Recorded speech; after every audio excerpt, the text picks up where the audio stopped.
The woman slammed her fist on the wooden counter hard enough to rattle the glass jars of spices lined up behind the vendor's head. "Half," she said again. The vendor, a man named Marcus with a weathered face and arms thick from hauling crates, did not flinch.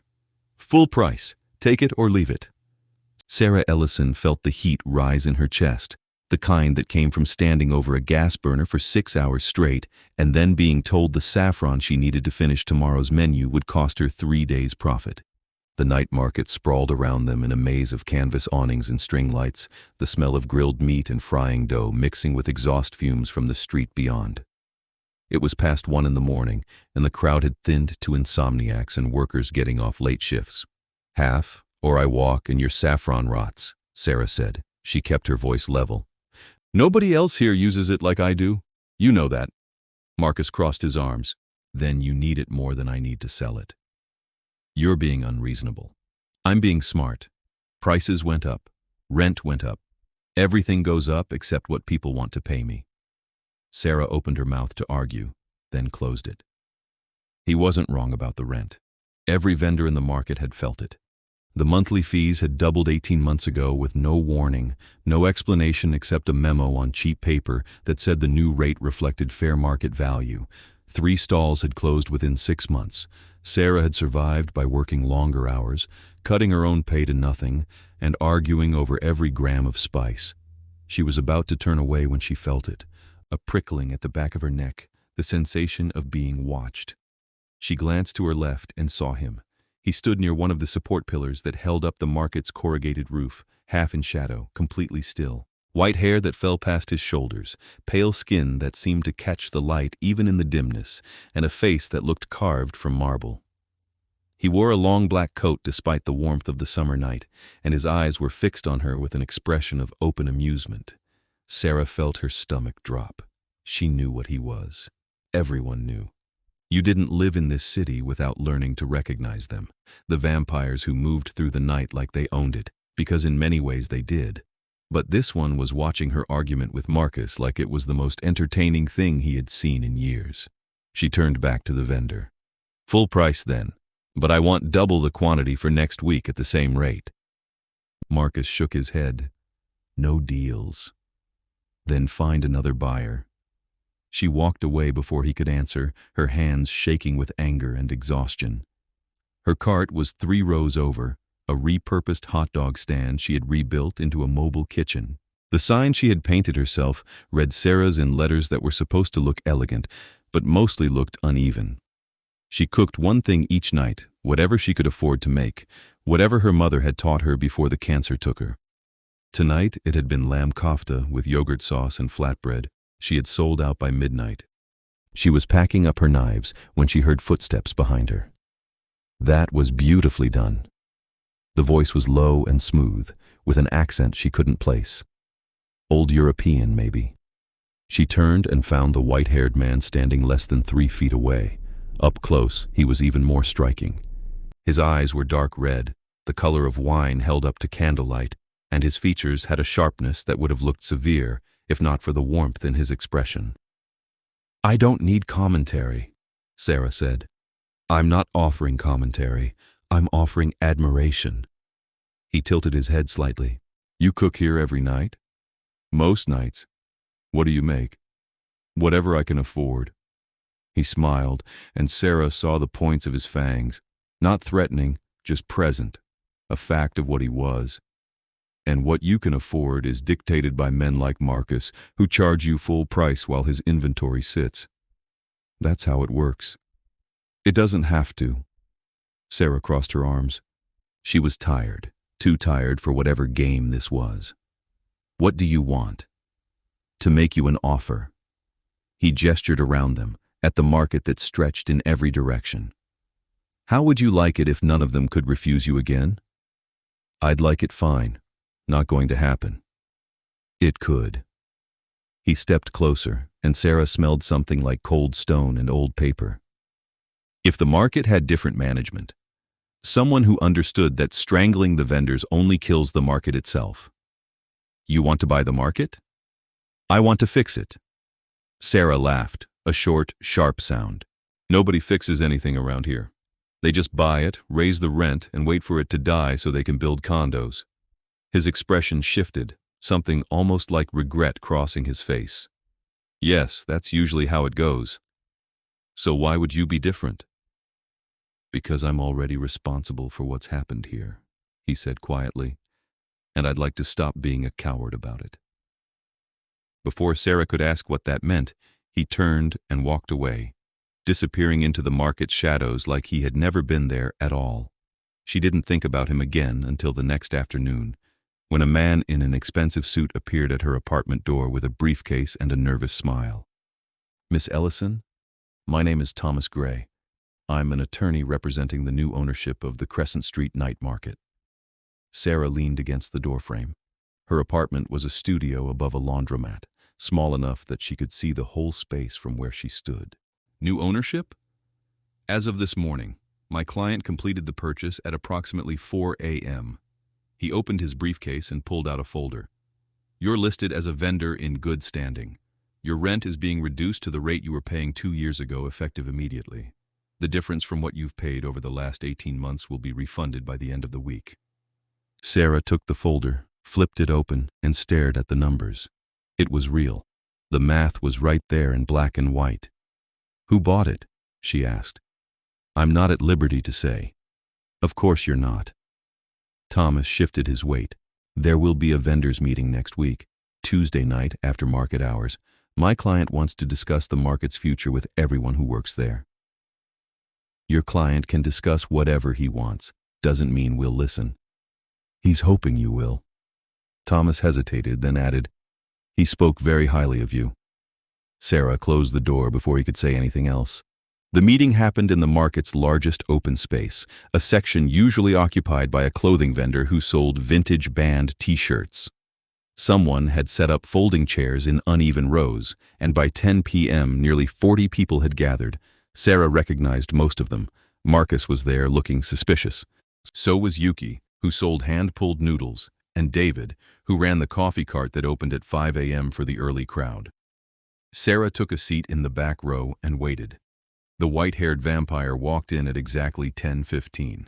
He wore the same black coat, but tonight he had added a dark shirt that made his pale skin look even more luminous.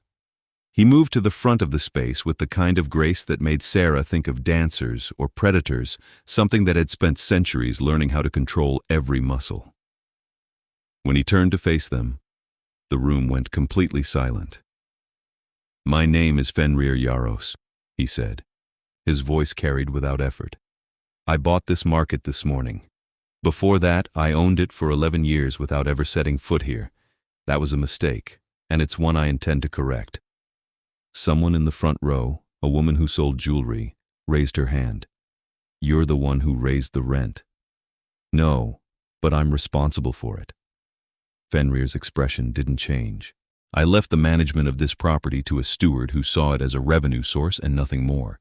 He doubled your fees to increase the quarterly returns. I didn't question it because I wasn't paying attention. That ends now. Marcus stood up. So what? You want us to thank you for lowering the rent back to what it should have been all along. I want you to tell me what this market needs to survive. We need you to leave us alone, someone called out. Fenrir nodded slowly. I understand that instinct, but the reality is more complicated. This market exists on land that is becoming valuable very quickly. There are development groups who would prefer it didn't exist at all. If I simply walk away, it will be gone within a year. So you're our protector now? Yuki's voice was sharp. How generous. I'm someone who has power and resources and who is offering to use them in your favor rather than against you, Fenrir said. If that's not useful to you, then tell me now and I'll sell the property to the next buyer. They won't lower your rent. The room erupted in arguments, people talking over each other. Sera watched Fenrir's face and saw no irritation, no impatience. He simply waited until the noise died down. I'm proposing a partnership, he said. You know what works here. I know how to navigate the systems that control land use, development rights, and the kinds of legal structures that protect against hostile acquisition. Work with me, and we can make this place stable. And if we don't trust you, David asked, then trust yourselves, Form a council. Make the decisions. I'll provide the resources and handle the external threats. Sera found herself speaking before she had decided to. Who decides who's on the council? Fenrir's eyes found hers across the room, and she saw recognition there. You do. Vote tonight if you want. I'll abide by whatever structure you create. The vote took an hour. When it was done, 6 people had been chosen to represent the market's interests. Sera was one of them, elected by a margin she didn't understand until Marcus leaned over and muttered, "You're the only one who ever actually argues back." The first council meeting happened 3 days later, in a room above a restaurant 2 blocks from the market. Fenrir was already there when Sera arrived, sitting at a long table with papers spread out in front of him. He stood when she entered, a gesture that felt anachronistic and strangely courteous. "You came," he said. "I said I would. People often say things they don't mean." Sera pulled out a chair and sat down. The others filtered in over the next 10 minutes, and when everyone had settled, Fenrir pushed a stack of documents across the table. These are the current financials for the market, revenue, expenses, and the outstanding debts from the previous management. I've also included a list of the properties surrounding this block and who owns them. Yuki picked up one of the pages and frowned. Why do we need to know about the surrounding properties? Because 3 of them were purchased in the last 8 months by a shell company called Winterfield Holdings. They've also made offers on 2 more. Fenrir pulled out a map and laid it flat. Red marks indicated the properties he was talking about. They formed a rough circle around the market. Winterfield is owned by a vampire named Constantine. He's been assembling this block for a development project. What kind of project? David asked. Luxury condos, high-end retail, the kind of thing that requires the existing structures to be gone. Fenrir tapped the map, including this market. Sera felt her chest tighten. So we're in the way? Yes. Marcus leaned back in his chair. And what, you're going to protect us? Out of the goodness of your heart? Out of responsibility, Fenrir said evenly. I neglected this place. I let it become vulnerable. I'm trying to correct that. Correct it how? Sera asked. By making it too expensive to destroy. Fenrir shuffled through the papers and pulled out another document. Winterfield's plan relies on acquiring all the properties in this block within a specific time frame. If even one piece doesn't fall into place, the financing collapses. This market is the largest single parcel. As long as I hold it, the project can't move forward. So, we're leverage, Yuki said. You're people who deserve to keep their livelihoods. But yes, in Constantine's eyes, you're also leverage. Sera studied Fenrir's face, looking for the angle, the hidden cost. He met her gaze without flinching. What do you get out of this? She asked. The satisfaction of not being the kind of landlord I've spent centuries despising, he said. There was something raw in his voice, a bitterness that surprised her. That's not an answer. It's the only one I have. The meeting continued for another 2 hours. They discussed rent structures, maintenance needs, and the possibility of securing the market status through historical preservation. Fenrir listened more than he spoke, and when he did contribute, it was with a precision that made Sera think he had been navigating these kinds of negotiations for longer than she could imagine. When the meeting ended, the others left quickly. Sera stayed behind, organizing her notes. You don't trust me, Fenrir said. She looked up. He was still sitting across from her, his expression unreadable. I don't trust anyone who shows up with easy solutions to hard problems, Sera said. Fair. He leaned forward slightly. What would it take to earn your trust? Time, consistency, proof that you're not going to disappear the moment this gets inconvenient. I can do that. We'll see. He smiled, and this time it reached his eyes. You're the one who cooks, aren't you? The lamb 2 nights ago? You tried it? I bought 3 portions. It was exceptional. Sera felt a small, unwelcome glow of pride. Thanks. What are you making tonight? Braised short ribs if I can get the meat at a price that makes sense. Otherwise, mushroom risotto. I hope it's the short ribs. Fenrir stood, gathering his papers. I'll see you next week." He left before she could respond. The weeks that followed developed a rhythm. Council meetings every Tuesday, long arguments about budgets and vendor rights, and how to handle the steady pressure from Winterfield Holdings. Fenrir was there for all of it, patient and unshakable even when Marcus accused him of using them as pawns or when Yuki suggested he was only helping to salve his own guilt. "Maybe I am," Fenrir said during one particularly heated exchange. "Does that change the material benefit to you?" "It changes whether we can rely on you," Marcus shot back. "Then rely on the contracts, rely on the legal structures we're building, rely on anything but my character, if that's what makes you comfortable." But it was his character that Sera found herself noticing. The way he never interrupted, even when people were clearly wrong. The way he absorbed insults without retaliating. The way he showed up every single week exactly when he said he would. She started looking for him at the market on the nights she cooked. He was always there, usually near the back, watching the crowd. Sometimes he bought food from her cart. Sometimes he just stood and observed. Once, when a drunk customer got aggressive and tried to grab her wrist, Fenrir was there before Sera could even step back, his hand closing around the man's arm with enough pressure to make the drunk yelp and stumble away. "You didn't have to do that," Sera said. "I know." Fenrir released the man who fled into the crowd. "But I wanted to." Another night, after the market had closed and Sera was cleaning her station, Fenrir appeared with a paper bag. "What's this?" she asked. "Saffron, the amount you wanted from Marcus at half the price you were willing to pay." Sera stared at the bag, then at him. "Where did you get this?" "I have suppliers. I'm not taking charity." "It's not charity. It's an investment. You make better food when you have better ingredients, and better food brings more people to the market. More people means higher revenue for everyone." He set the bag on her cart. "Economics, not charity." "You're very sure of yourself," Sera said. "I've had a long time to practice."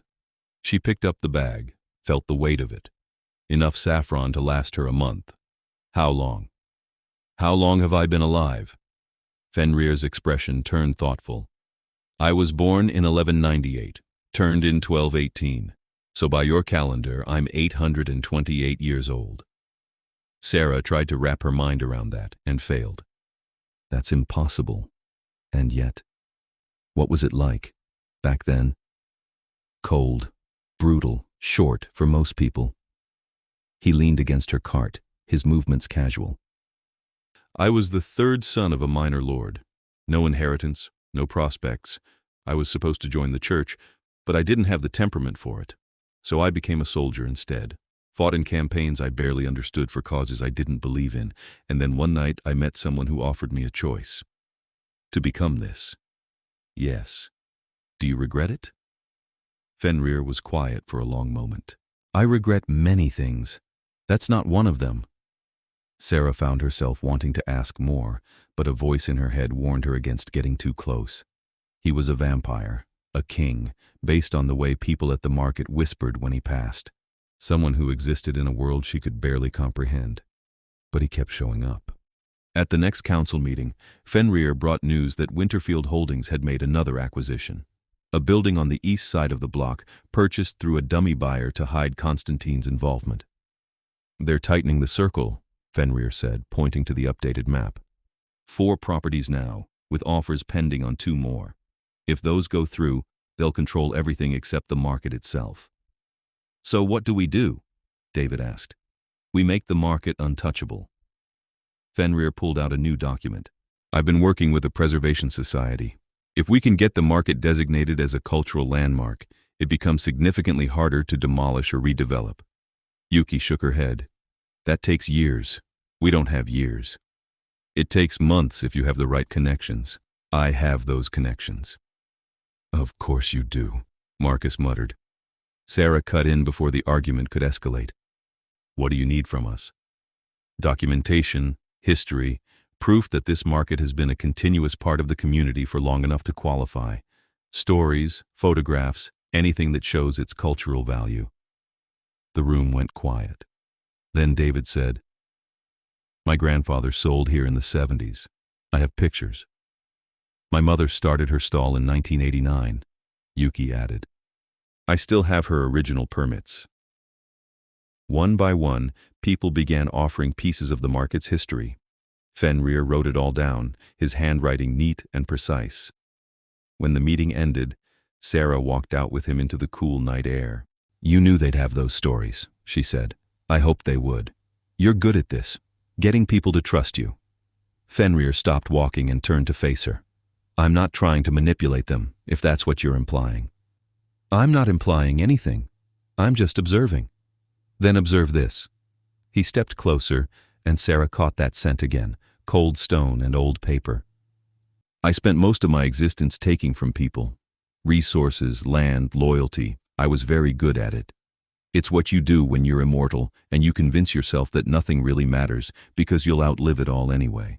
But that's a coward's philosophy, and I'm tired of being a coward. So this is penance. This is me trying to be better than I was." Sera searched his face and found no deception there. Just exhaustion and something that might have been hope. "Okay," she said. "Okay? I believe you." Something shifted in his expression, a softness that made him look younger despite the centuries behind his eyes. "Thank you." They stood there for a moment, the market quiet around them, and Sera felt the first real stirrings of something she didn't want to name. The preservation application took 6 weeks to process. During that time, Fenrir was at the market almost every night, talking to vendors, documenting their histories, taking photographs of the stalls and the crowds and the organized chaos that made the place work. Sera watched him move through the space with a focus that surprised her, like he was trying to memorize every detail. One night, she made kotlet, Persian herb fritters that her mother used to cook on special occasions. Fenrir appeared at her cart just as she was plating the first batch. "How much?" he asked. "For you?" "Free." He looked startled. "Why?" "Because I want your opinion. You've eaten in how many countries?" "I stopped counting around 70. "Then you'll know if I got it right." She handed him a plate, watched as he took the first bite. His eyes closed, and for a moment, his carefully controlled expression cracked into something like wonder. "This is perfect," he said quietly. "You're just being nice. I'm 800 years old. I stopped being nice centuries ago." He opened his eyes and met her gaze. "This is perfect, because it tastes like someone who learned to cook from love, not technique. That's rare." Sera felt her throat tighten. "My mom taught me. She said food was the only magic regular people got to do." She was right. They talked for an hour after that, between customers. Fenrir told her about markets he had seen in other centuries, other cities. Constantinople in the 1400s, where spice traders sold goods from the Silk Road. Paris in the 1700s, before the revolution turned everything bloody. Tokyo in the 1920s, vibrant and modern and doomed. "You talk about them like they're dead," Sera said. "They are. Cities change. They become something new, and the place you remember only exists in memory." "Is that what's happening here?"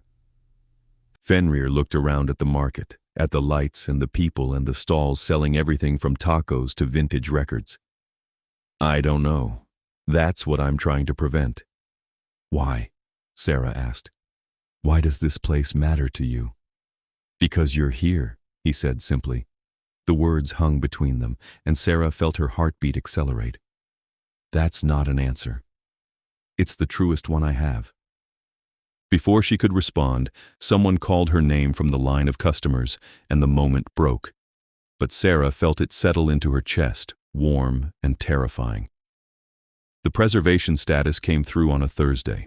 Fenrir called an emergency council meeting to share the news, and the room erupted in cheers. The market was now officially protected, its cultural and historical value recognized by the city. Demolishing it would require appeals and hearings and a level of public scrutiny that made it nearly impossible. "Constantine won't stop," Fenrir warned, "but this makes it significantly harder for him to move forward." "How angry is he?" Yuki asked. "Angry enough to be dangerous." Fenrir's expression was grim. "He's already filed objections to the preservation status. They won't succeed, but they'll tie things up in court for months, and in the meantime he'll look for other ways to pressure us." "What kind of pressure?" Marcus asked. "The kind that doesn't leave paper trails." Sera felt a chill run down her spine. "You think he'll hurt people?" "I think he'll do whatever he believes is necessary to protect his investment." The meeting ended on a tense note, everyone agreeing to be careful, to watch for anything unusual. Sera stayed behind again, helping Fenrir pack up the documents. "You're worried," she said. "I'm realistic. Constantine is old and he's powerful and he doesn't like losing." "Older than you?" "By about 3 centuries. Sera tried to imagine what that meant. What kind of being existed for 1100 years? "Can you beat him, if it comes to that?" Fenrir was quiet for a moment. "In a fair fight? Probably not. But I don't intend to fight fair." "What does that mean?" "It means I have allies, resources, and a willingness to be ruthless when necessary." He looked at her, and his eyes were hard. "I won't let him hurt you or anyone else here. That's a promise." "You can't promise that." "I can, and I do." Sera wanted to argue, but the conviction in his voice stopped her. "Why?" she asked again. "Why do you care this much?" Fenrir set down the papers he was holding and turned to face her fully. "Because for the first time in longer than I can remember, I feel like I'm part of something that matters. Because watching you cook, watching you fight for this place, makes me remember what it's like to care about the present instead of just surviving it. Because when I'm here, I'm not just a parasite counting the years, I'm someone who might actually contribute something good." He paused, and when he spoke again, his voice was softer. "And because somewhere along the way, I stopped doing this for penance and started doing it for you." Sera's breath caught. "Fenrir, you don't have to say anything. I know what I am. I know the distance between us." He smiled, sad and self-aware. "But you asked why I care, and that's the answer." She should have stepped back, should have put distance between them, should have reminded herself of all the reasons this was impossible. Instead, she reached out and took his hand. His skin was cool, smooth, inhuman, but his fingers closed around hers with a gentleness that made her chest ache. "I don't know what this is," Sera said, "but I don't want you to stop." "Stop what?" "Being here, helping, talking to me like I'm the most interesting person you've met in 800 years. Fenrir laughed, a quiet, surprised sound. "You are." They stood like that for a long moment, hands linked, the empty room around them holding its breath. Then Fenrir lifted her hand and pressed his lips to her knuckles, a gesture so old-fashioned it should have been ridiculous, but instead felt like a vow.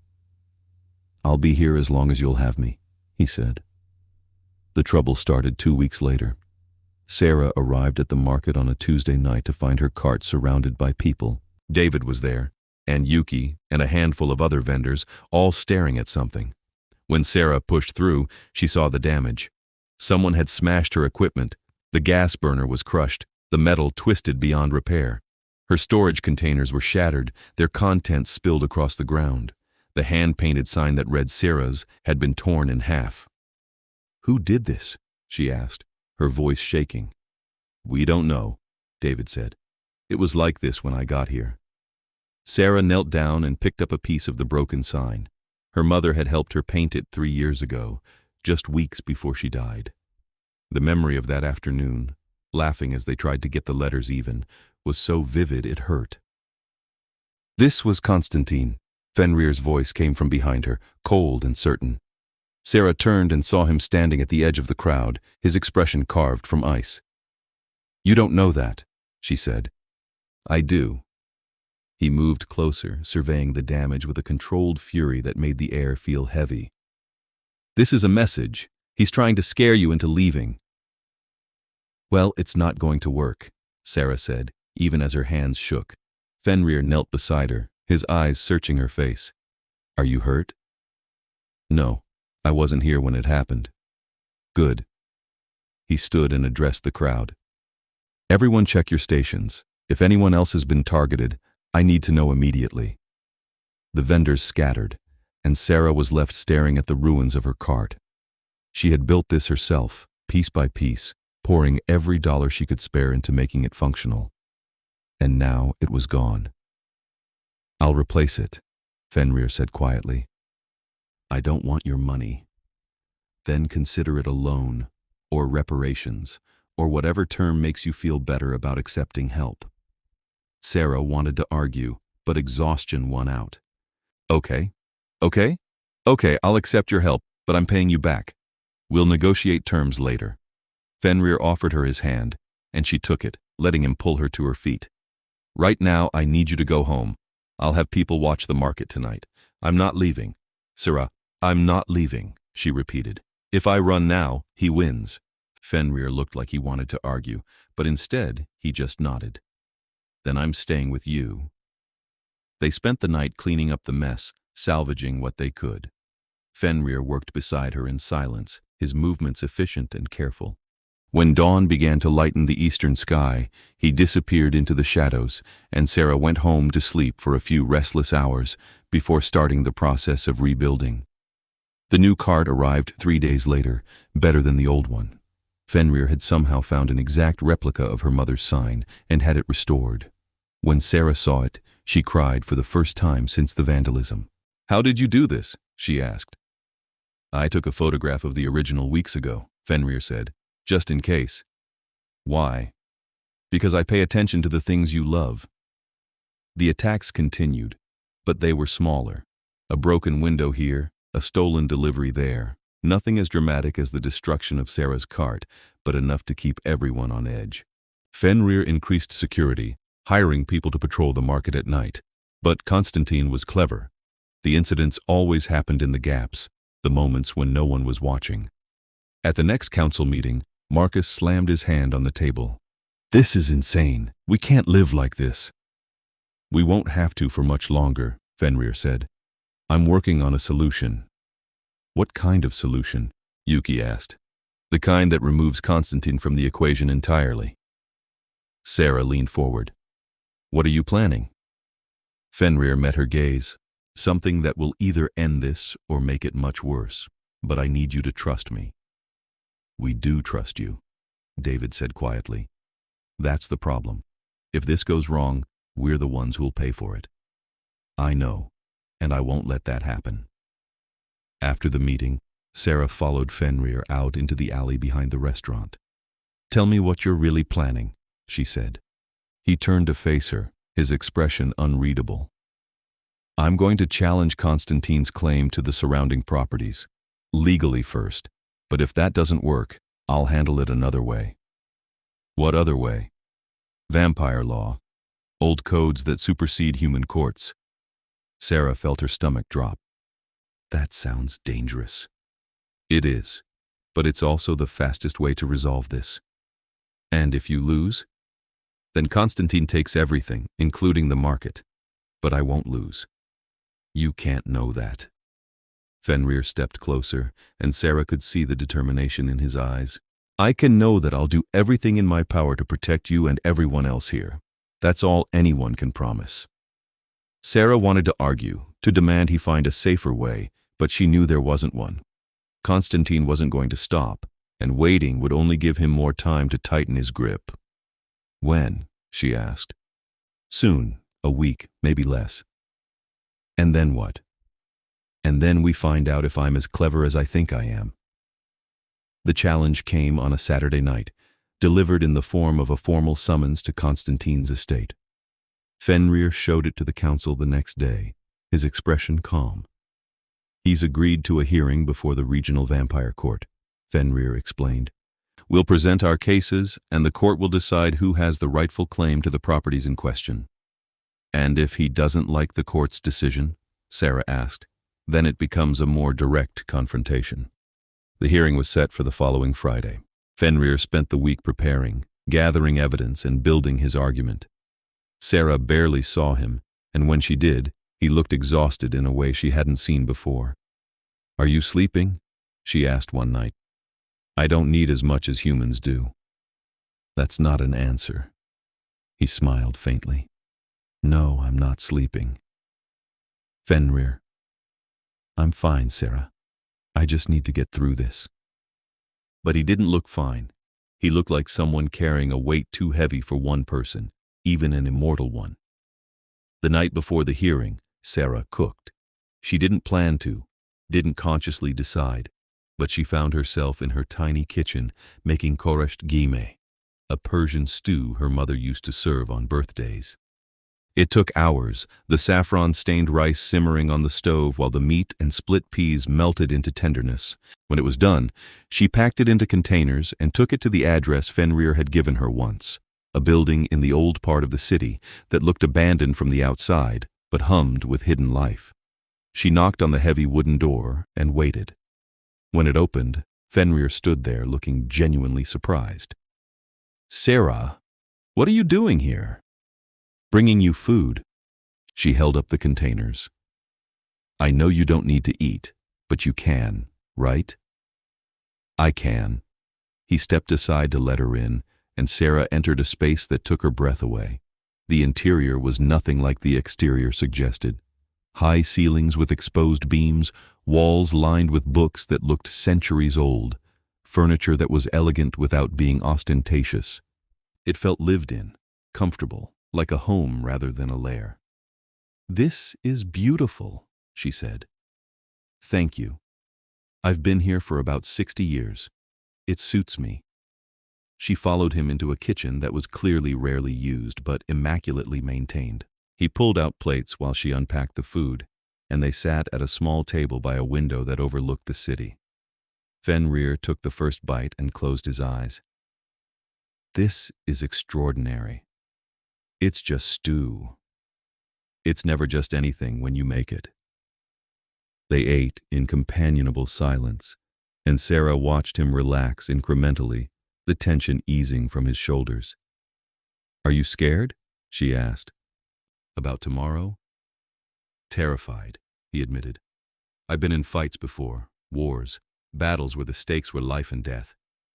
But this feels different, more important. Because of the market?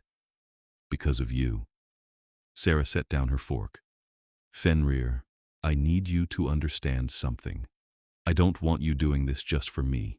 If it's too dangerous, it's not just for you." He interrupted gently. "It's for everyone at the market. It's for the idea that maybe I can be someone who protects instead of someone who destroys. But yes, if I'm being honest, you're the reason I care this much. You're the reason any of this matters." Sera felt tears prick her eyes. "I don't know what to do with that." "You don't have to do anything. Just let me fight for you. Let me try to be worthy of how I feel." She reached across the table and took his hand. "You're already worthy. You've been worthy since the night you bought that market and actually tried to make things right." Fenrir turned her hand over in his, studying her palm like it held answers. "If I win tomorrow, there's something I need to tell you. Something I've been too afraid to say. Tell me now. No, after. When I've earned the right to say it." Sera wanted to press, but she saw the fear behind his eyes and let it go. "Okay, after." She stayed until late, talking about everything and nothing, and when she finally left, Fenrir walked her to the door and pressed a kiss to her forehead that felt like a promise and a prayer. The hearing took place in a mansion on the outskirts of the city, a sprawling estate that belonged to the regional court's presiding judge. Fenrir had explained the structure on the drive over. 3 judges, all ancient vampires with no stake in the outcome, would hear arguments from both sides and render a decision that was binding under vampire law. Sera wasn't allowed inside, so she waited in the car with Thomas, the lawyer who had first brought her the news of the rent reduction. He was nervous, drumming his fingers on the steering wheel. "How long will this take?" Sera asked. "Could be hours, could be all night." "And if Fenrir loses?"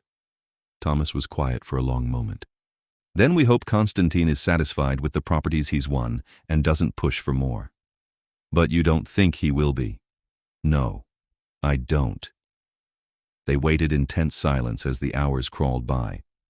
Sera tried to distract herself with her phone, but nothing held her attention. All she could think about was Fenrir inside that mansion, facing down a vampire 3 centuries older and infinitely more ruthless.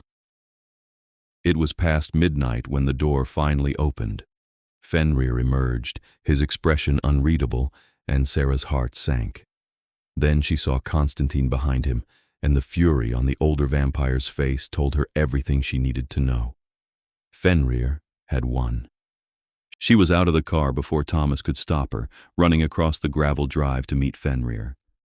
He caught her in his arms, lifting her off the ground with a strength that should have been frightening but only felt safe.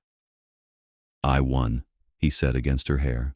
"The court ruled that Constantine's acquisitions were made under false pretenses, using coercion and fraud. His claims are void. The properties revert to their original owners, and he's barred from making any further purchases in this district for the next 50 years. Sera pulled back to look at his face. "It's over. It's over." She kissed him then, not caring that Thomas was watching or that Constantine was probably still glaring from the mansion steps.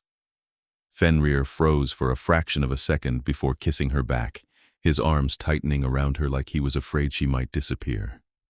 When they finally broke apart, Sera was breathless, and Fenrir looked dazed. "That was the thing I needed to say," he murmured. "That I love you. That I've loved you since the night I watched you argue with Marcus over saffron and thought you were the bravest person I'd ever met." "I love you too," Sera said, and the words felt like stepping off a cliff and finding wings. They went back to Fenrir's home, ignoring Thomas's knowing smile. Inside, Sera finally asked the question she'd been holding back. "What happens now? With us?" Fenrir cupped her face in his hands. "That's entirely up to you. I know what I am. I know the complications. If you want to walk away, I'll understand. I don't want to walk away. But I need to know what I'm getting into. You're immortal. I'm not. How does that work? Honestly, I don't know. I've never felt like this before." He brushed his thumb across her cheek. "But I do know that I want every moment you're willing to give me, whether that's 50 years or 50 days. And when the time comes, if you want what I am, I'll give you that too. But only if you want it." Sera considered that. The idea of becoming a vampire was terrifying and tempting in equal measure. Immortality, power, but also blood and darkness and losing the sun. "I don't know if I want that," she said honestly. "Not yet. Then, we'll take it one day at a time. No pressure, no expectations beyond what we both choose." "Okay." Sera leaned into him, feeling the coolness of his body against hers. One day at a time. They made love that night, slow and careful, learning each other with a tenderness that made Sera's chest ache. Fenrir was gentle, almost reverent, like she was something precious he was afraid of breaking. And when she fell asleep in his arms, she felt safer than she had in years. The market exploded with celebration when the news broke. Vendors hung streamers and lights, someone set up a sound system, and the entire space transformed into an impromptu party. Sera cooked all night, making dish after dish and giving them away for free, watching as people laughed and danced and embraced the reprieve.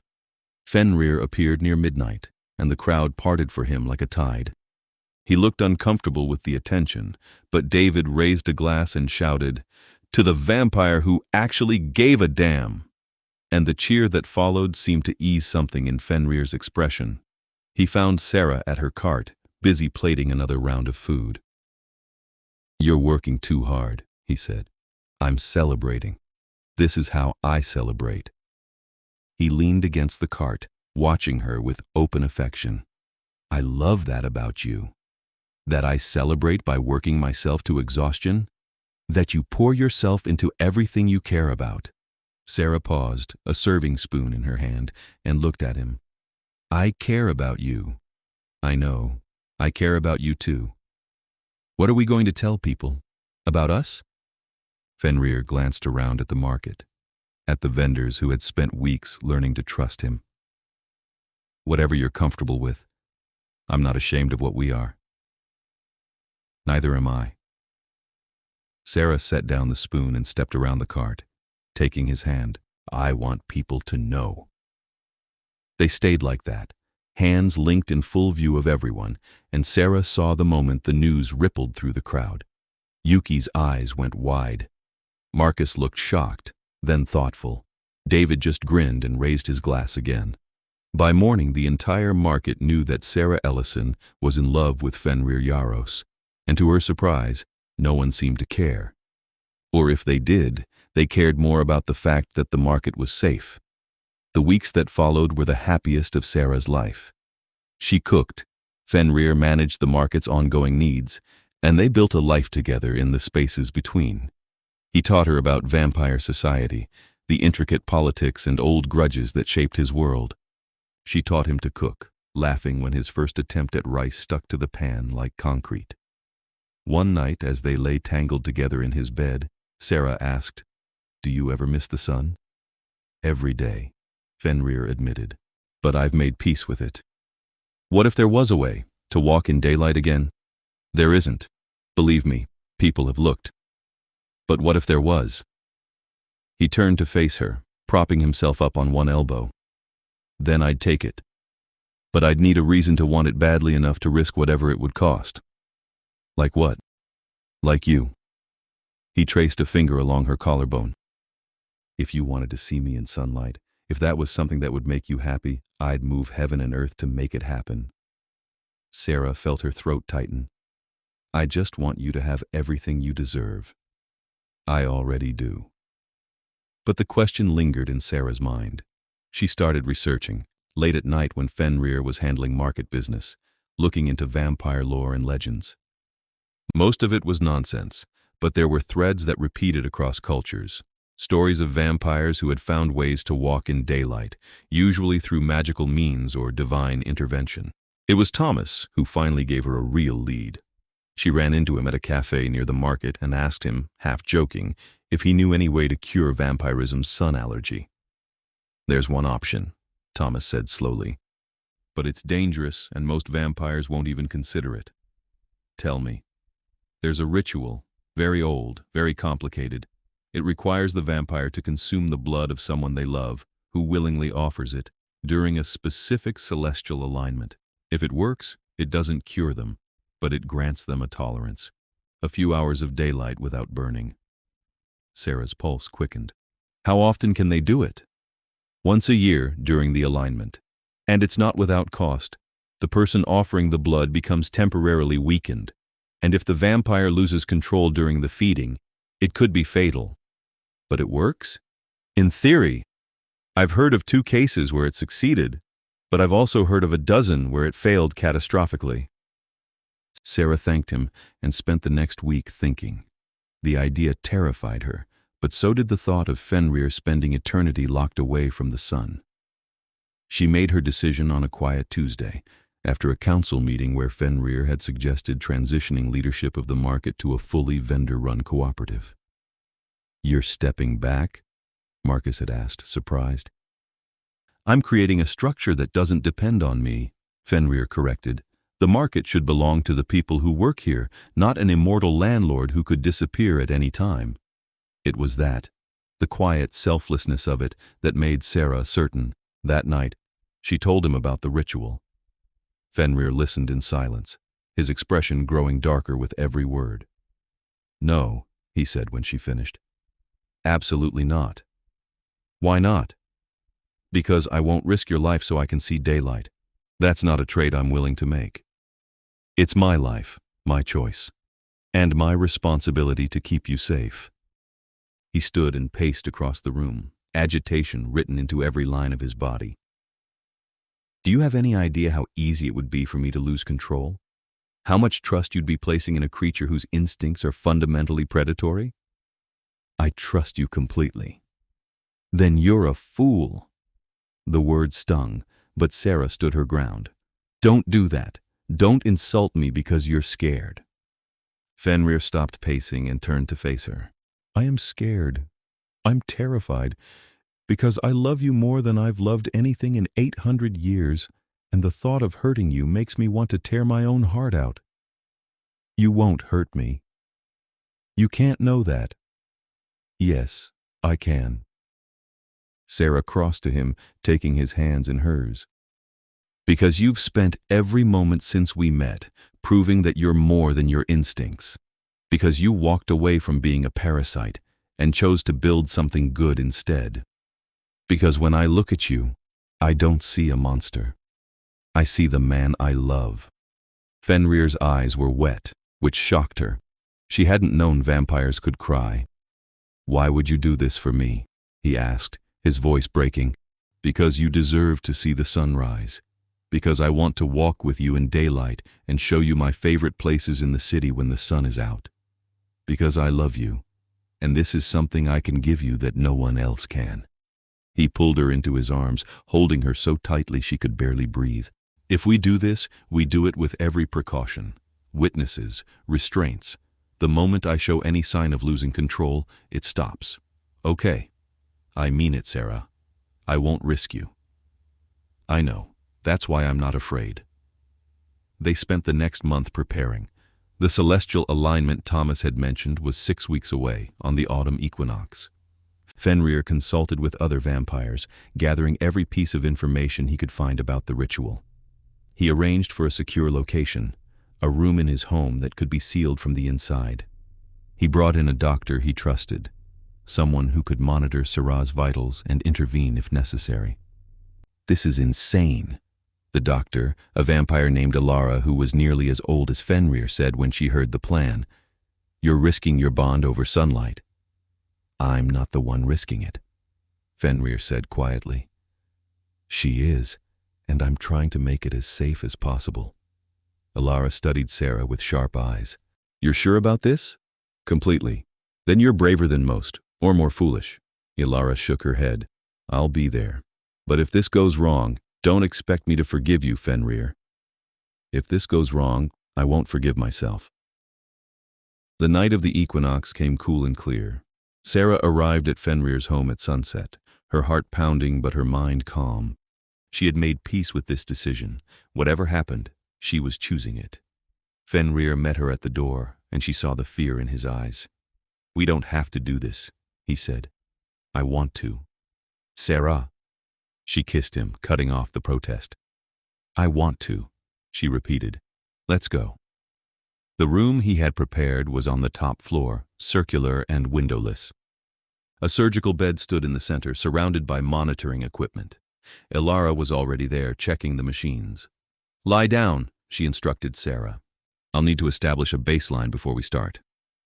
Sera did as she was told, trying to ignore the straps attached to the bed's frame. They were for Fenrir, not her, but their presence was still unsettling. Alara worked quickly, attaching sensors and checking readouts. When she was satisfied, she stepped back and nodded to Fenrir. He approached slowly, and Sera saw his hands shaking. "I love you," he said. "I love you too. It's going to be okay." He knelt beside the bed, and Sera tilted her head to expose her throat. The gesture was instinctual, something she had seen in enough movies to recognize, but Fenrir shook his head. "Wrist," he said. "It's safer." She offered her arm, and he cradled it in both hands like it was made of glass. His eyes met hers one last time, looking for permission, and she nodded. The first bite was a sharp sting, and then a rush of warmth that spread from the wound through her entire body. Fenrir's mouth sealed over her wrist, and Sera felt the pull as he drank. It wasn't painful exactly, but it was intense, intimate in a way that made her feel vulnerable and connected all at once. She watched his face, looking for signs of the loss of control he had feared, but his expression was focused, reverent even. He drank in measured pulls, and Sera felt her heartbeat slow, her vision beginning to blur at the edges. "That's enough," Alara said sharply. Fenrir released her immediately, pulling back with blood on his lips. He looked stricken, horrified at what he had done, but Sera reached out with her free hand and touched his face. "I'm okay," she whispered. "You're pale." "I'm okay," she insisted. Alara checked the monitors and nodded. "Heart rate is low but stable. Blood pressure is within acceptable range. You stopped in time." Fenrir looked like he didn't believe her, but he didn't argue. Instead, he bit into his own wrist and pressed it to Sera's mouth. "Drink. It'll help you heal." She hesitated, then did as he asked. The taste was metallic and strange, but warmth flooded through her almost immediately.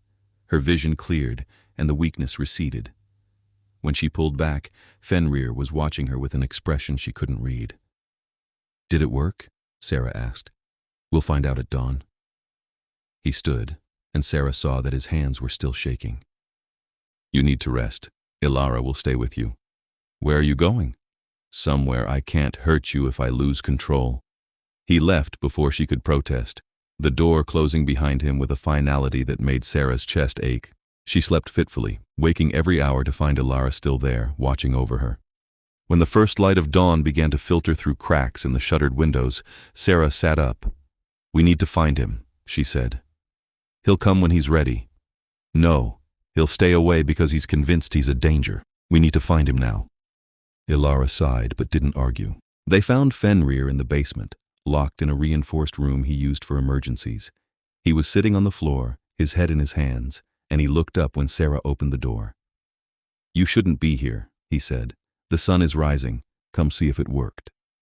Sera, please. He stood slowly, like a man walking to his execution, and followed her up the stairs. Ilara had opened one of the shutters in the main room, letting a single beam of morning light spill across the floor. Fenrir stopped at the edge of the shadow, staring at the light like it was a living thing. Go on, Sera urged. He took a breath he didn't need and stepped forward. The light touched his hand and Sera held her breath, waiting for smoke or fire or some sign of burning. But nothing happened. Fenrir stood there, bathed in sunlight, and his expression crumbled into wonder. It worked, he said, his voice barely above a whisper. Sera moved to stand beside him, taking his hand. Together, they walked to the window and looked out at the city waking up in shades of gold and pink. Fenrir was crying openly now, tears streaming down his face. I never thought I'd see this again. You deserve it, Sera said. You deserve every good thing. He turned to her, cupping her face in his hands. Thank you for believing in me, for trusting me, for giving me this. You gave me everything first. They stood there in the sunlight, holding each other, and Sera felt something settle in her chest. This was right. They were right. The effect of the ritual lasted for 6 hours, just as Thomas had predicted. Fenrir spent every minute of it outside, walking through the market in broad daylight for the first time in centuries. Vendors stared, shocked to see him in the sun, and word spread quickly. By noon, the market was crowded with people who wanted to witness the impossible. Fenrir stood in the center of it all, looking overwhelmed and grateful, and when the sun began to drain his strength and Sera took his hand to lead him back inside, he went without complaint. Was it worth it? She asked as they reached the shadows. Every second. They repeated the ritual every year on the equinox, a tradition that became the cornerstone of their life together. Sera never turned, never became a vampire, but Fenrir never asked. He seemed content with the life they had built, the careful balance between his world and hers.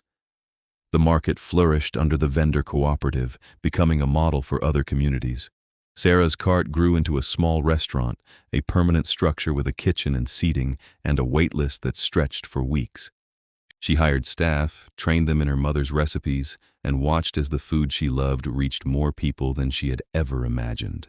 Fenrir stepped back from direct management, but remained involved, a silent partner who showed up to every meeting and never missed one of Sera's special dinners. He became a fixture in the community, the vampire who had chosen protection over predation, and his reputation spread. Other vampires came to study what he had built, curious about the model of coexistence he had created.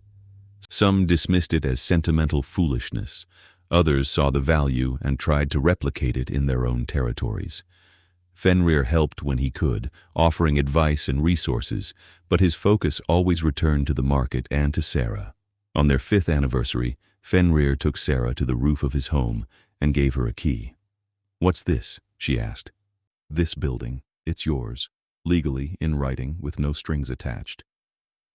Sera stared at the key. "Fenrir, I can't. You can. I want you to have security, a place that's yours, that no one can take from you. But this is your home." "Our home," he corrected, "if you want it to be." Sera looked at him, at the man who had spent 5 years proving every day that he loved her, and she smiled. "Our home." They stood on the roof as the sun set, painting the city in shades of orange and red, and Sera leaned into Fenrir's arms. She thought about the night she had argued with Marcus over saffron, about the white-haired vampire who had watched with delight and then changed everything. "Do you ever regret it?" she asked. "Buying the market? Getting involved? Not for a single second. Even with all the trouble, the fights with Constantine, the politics, the endless meetings, especially because of those things." Fenrir pressed a kiss to her temple. "They led me to you, and you're the best thing that's ever happened to me." Sera turned in his arms and kissed him, slow and deep, pouring everything she felt into the gesture. When they broke apart, she said, "I want to spend the rest of my life with you, however long that is." "Then we will, one day at a time." "One day at a time," Sera agreed. They went inside as the stars began to appear, and Sera thought about the future. There would be challenges, she knew. The question of her mortality would become more pressing as the years passed. There would be decisions to make, conversations to have about what happened when she grew old and he stayed young. But those were problems for another day. Tonight, she was happy. Tonight, she had everything she needed. The market continued to thrive, a testament to what could be built when power chose to serve rather than dominate. Sera's restaurant became legendary, a place where people waited months for a reservation just to taste the food that had started from a single cart. Fenrir remained her partner in every sense, supporting her dreams while pursuing his own projects. He established a foundation that helped other small business owners secure property and resist predatory development. He became an advocate, using his influence in vampire society to push for policies that protected human communities rather than exploiting them. And every year on the autumn equinox, Sera offered her blood, and Fenrir walked in sunlight, a ritual that became sacred to both of them. Those 6 hours were theirs, a gift they gave each other that represented trust and love, and the impossible made real. 10 years after that first night in the market, Sera stood at the window of their home and watched the sunrise. Fenrir was beside her, his hand in hers, and she thought about how far they had come. "Do you ever miss it?" she asked. "Your old life, before all this?" "Not even a little." Fenrir pulled her closer, and Sera felt the coolness of his body against hers. "That life was empty. This one has you. You're very sentimental for an 800-year-old vampire." "You make me sentimental." Sera laughed, the sound echoing in the quiet room. "I love you. I love you too, more than I can ever properly express." They stood together in the sunlight, and Sera felt a completeness she had never known before. This was what happiness looked like, not perfect, not without challenges, but real and hard-won, and worth every moment. The city woke up around them, and somewhere in the distance, the market was opening for another day. Vendors were setting up their stalls, cooking their food, selling their wares to a community that had learned to thrive despite the forces that tried to tear it apart. And at the center of it all was a vampire king who had learned to love and a human woman who had taught him how. Together, they had built something that would outlast them both, a legacy of protection and care, and the radical idea that power could be wielded with compassion. Sera looked at Fenrir, at the man who had bought an entire market because a vendor refused to lower his price for her, and she smiled. "What are you thinking?" he asked. "That I'm the luckiest person alive. I think that's my line. We can both be lucky." Fenrir kissed her forehead, a gesture he had made 1,000 times and never tired of. "Then we're agreed. We're both impossibly, ridiculously lucky." "Agreed." They stayed at the window until the sun climbed higher, and Fenrir began to feel the drain on his strength. Then they retreated into the shadows together, hand in hand, ready to face whatever the day brought. Because they had each other, and they had built something beautiful. And that was more than enough. The market thrived for decades, becoming a permanent fixture of the city's landscape. When Sera finally grew old, her hair silver and her hands marked with age spots, Fenrir was there beside her, unchanged and unchanging. She had never regretted her choice to stay human, to live a mortal life with an immortal love. On her 75th birthday, surrounded by friends and the vendors who had become family, Sera made one final decision. She asked Fenrir if the offer still stood, if he would turn her if she wanted it. "Always," he said. "But are you sure?" "I'm sure. I've lived the life I wanted. I've done the work I was meant to do. And now I want more time with you." "Then you'll have it." The turning was gentle, conducted in the same room where they had performed the ritual all those years ago. Elara was there again, older but still sharp, and she held Sera's hand through the transformation. When Sera woke 3 days later, the world looked different. Sharper, clearer, every color more vivid than she remembered. And Fenrir was there, watching her with an expression of joy so pure it took her breath away. "How do you feel?" he asked. "Alive," she said, and then laughed at the irony, or whatever this is. "You're beautiful." Sera looked down at her hands, smooth and young again, the age spots gone. Her hair was still silver, but it gleamed now, white like Fenrir's. She looked like she belonged to his world, and the rightness of it settled into her bones. "What happens now?" she asked. "Now we have forever." Fenrir took her hands, pulling her to her feet. "Or at least as close to it as we can get." "I can work with that." They walked to the window together, and Sera looked out at the city she had loved for 75 years. It had changed, grown, and modernized, but the market was still there, still thriving under new leadership, but holding to the principles they had established. "Our legacy," Fenrir said quietly. "Our beginning," Sera corrected. He smiled, and she saw centuries of hope in his eyes. "Yes, our beginning." They left the city eventually, traveling to places Fenrir had visited centuries ago and showing Sera the world through immortal eyes. But they always came back to the market, to the place where a vendor had refused to lower his price and a vampire king had decided to buy everything instead.